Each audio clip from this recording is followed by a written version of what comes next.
Hello दोस्तों, आप सभी का एक नए वीडियो में स्वागत है। और दोस्तों, आज हम लोग एडवांस्ड स्पोकन इंग्लिश स्ट्रक्चर के तहत कुछ खास स्ट्रक्चर को समझेंगे। तो आज का वीडियो काफी इंटरेस्टिंग और नॉलेजेबल है। कृपया इस वीडियो को पूरा जरूर देखिएगा। और दोस्तों, मैं आप लोगों को प्रैक्टिस के लिए बहुत सारे सेंटेंसेस देता हूं और बहुत सारे एग्जाम्पल्स रहते हैं। इस वजह से आपको हमेशा ही 100% समझ में आता है। और एडवांस्ड स्पोकन इंग्लिश स्ट्रक्चर के प्लेलिस्ट में जरूर जाइएगा। आपको लिंक इस वीडियो के डिस्क्रिप्शन बॉक्स में मिल जाएगा। So friends, without wasting much time, let's get started now. और आज के वीडियो में 2 पार्ट्स है, तो दोनों ही पार्ट्स में आप लोगों को सवाल मिलेंगे। दोस्तों, आज का पहला सेंटेंस है, मैंने चोर को भागते हुए देखा। तो इस सेंटेंस को इंग्लिश में लिखने के लिए सबसे पहले आप सब्जेक्ट लिखेंगे, उसके बाद वर्ब, फिर ऑब्जेक्ट, फिर वर्ब में आईएनजी फॉर्म या फिर इन्फिनेटिव। और यहां पर इन्फिनेटिव में टू नहीं देते हैं। और आईएनजी फॉर्म और इन्फिनेटिव के बीच थोड़ा सा अंतर है। इस तरीके के सेंटेंस में मैं आप लोगों को एक एक चीज बताऊंगा और प्रैक्टिस के लिए बहुत सारे सेंटेंसेस है। तो दोस्तों, सबसे पहले यहाँ पर लिख देंगे आई, ये सब्जेक्ट हो गया। इसके बाद वर्ब, तो यहाँ पर है देखा, यानी कि सिंपल पास्ट टेंस में है। तो यहाँ पर सी से सॉ बन जाएगा, वर्ब टू, आई सॉ। उसके बाद है ऑब्जेक्ट, तो किसको भागते हुए देखा? चोर को। तो यहाँ पर लिखेंगे the thief, I saw the thief. अब दोस्तों, यहां पर आईएनजी फॉर्म लिखेंगे, भागते हुए यानी कि रनिंग अवे।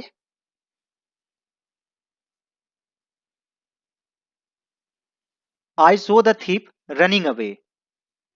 मान लीजिए दोस्तों, यहां पर लिखते हैं I saw the thief run away. तो दोस्तों, इसका मतलब हुआ कि वह बिल्कुल भाग गया, यानी उसे भागते हुए देखा और उसका भागने का काम पूरा हो गया। और यहां पर है रनिंग अवे, यानी कि काम जारी था, यानी भागते हुए देखा, उसका काम भागने का फिनिश नहीं हुआ था। उसने मुझे नाचते हुए देखा। तो यहां पर उसने, इसके लिए लिखेंगे ही सॉ मी dancing, यानी कि मैं नाच ही रहा था और उसने मुझे देखा। और यहां पर सिर्फ डांस लिखेंगे, तो इसका मतलब हुआ कि मेरा नाचने का काम पूरा हो गया था। ही सॉ मी डांस और ही सॉ मी dancing, यानी कि काम इसमें जारी था। मैंने आम को गिरते हुए देखा। I saw the mango falling down.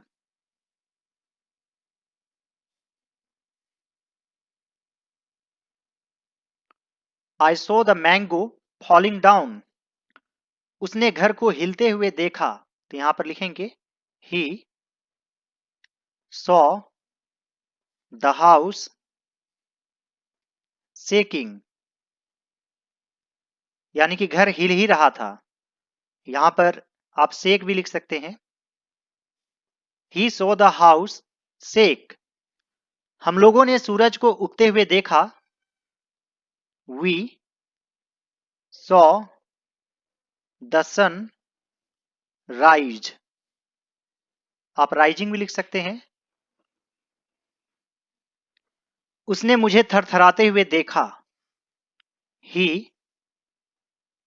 Saw me trembling.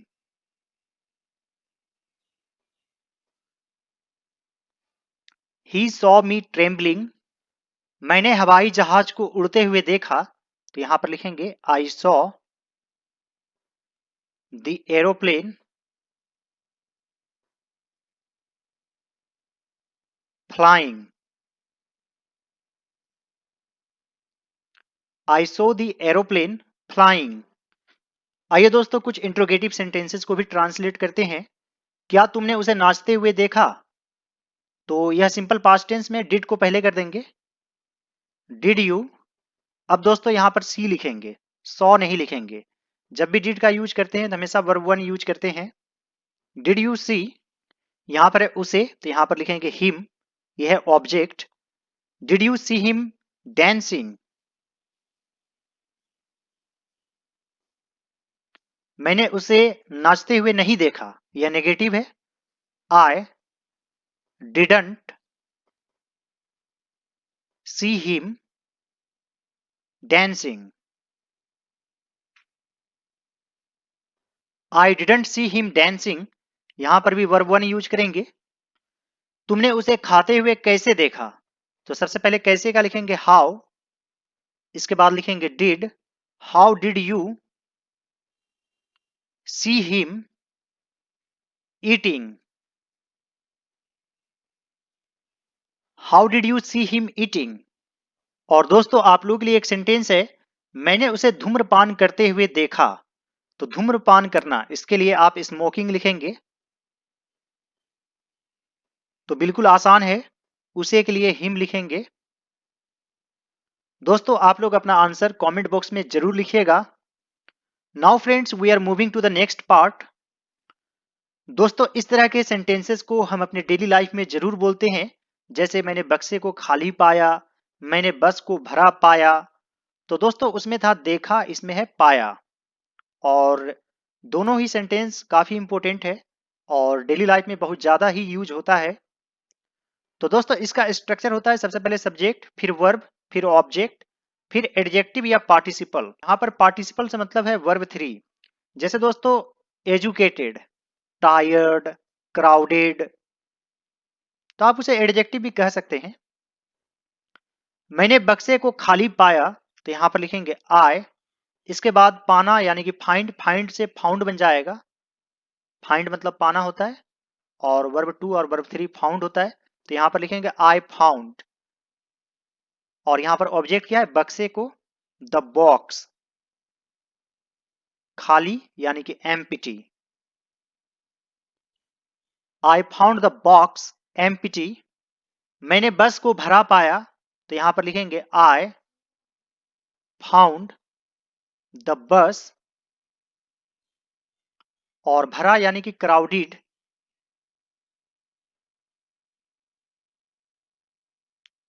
I found the bus crowded.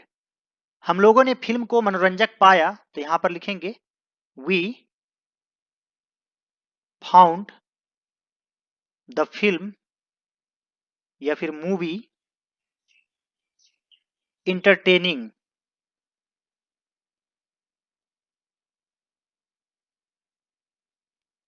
यहां पर इंटरटेनिंग एक तरह से एडजेक्टिव का काम कर रहा है। We found the film entertaining.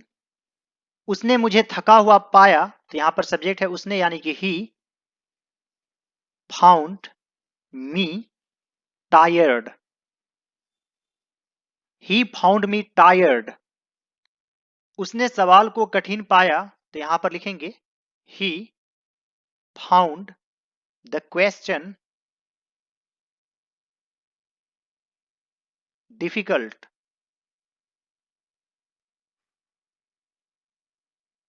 He found the question difficult. हम लोगों ने सड़कों को निर्जन पाया, तो यहां पर लिखेंगे we found the roads deserted. यानी कि सुनसान, निर्जन। We found the roads deserted. हम लोगों ने स्कूल को सजा हुआ पाया, सजा हुआ यानी कि decorated. We found the school decorated. दोस्तों आप लोग अपना आंसर जरूर लिखिएगा, आप लोगों को भी सवाल मिलेगा। और दोस्तों यदि यह वीडियो आप लोगों को अच्छा लगे तो इस वीडियो को जरूर लाइक कर दीजिएगा। और इस तरह से मैंने और भी वीडियोस बनाए हैं, आपको लिंक डिस्क्रिप्शन बॉक्स में मिल जाएगा। तो उस प्लेलिस्ट पर जाइए और जितने भी वीडियोज है सभी वीडियोज को देखिए। और सभी वीडियोज में आपको कुछ न कुछ सवाल मिलेंगे, सभी का जवाब कॉमेंट बॉक्स में जरूर लिखेंगे। We found the school decorated. हम लोगों ने सिनेमा गृह को भरा हुआ पाया, तो यहां पर लिखेंगे we found the cinema hall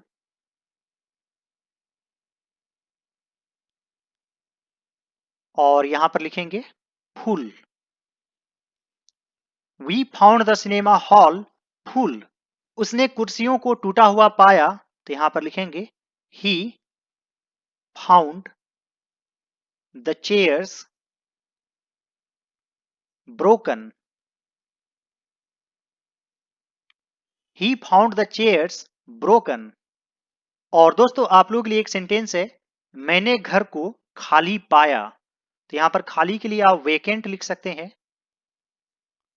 तो दोस्तों आप लोग अपना आंसर कमेंट बॉक्स में जरूर लिखिएगा and this is very easy to answer. I hope dear students and friends कि आज का वीडियो आप लोगों को अच्छा लगा होगा।